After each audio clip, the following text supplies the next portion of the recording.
When you get Jagger's food, it will come to you in this little backpack. And in the front zipper, you have access to the pump.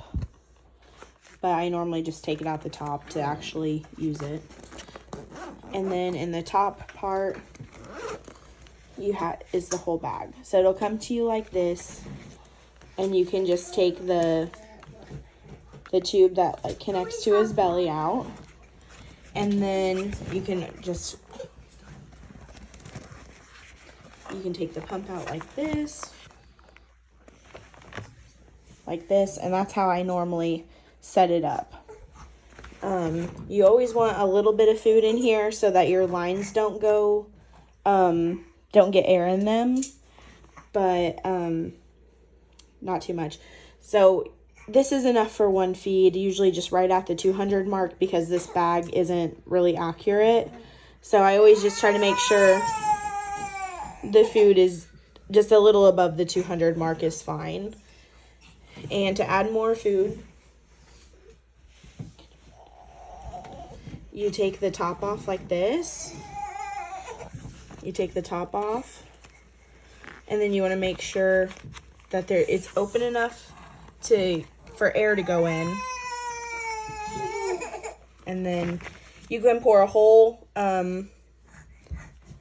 bottle of his food in at a time. And you always want to shake it up first. And you want to pour it in. Again, always make sure there's air in here when you're pouring it in, and then you want to push the air out before you start it. And that's just so if the bag falls over, there's no air that gets in the line. So if you tip it up like this, it's just liquid. Okay, and then for the pump, it should always be set to the right amount, but you just hold the on button down. This is the on button, the top left. And then you let it read that serial number. And then it should pop up here where it says rate 150. And this is the battery life. And then you can just set it in the bag. You can put it in between the elastic, but we normally just set it in. And we zip the bag back up.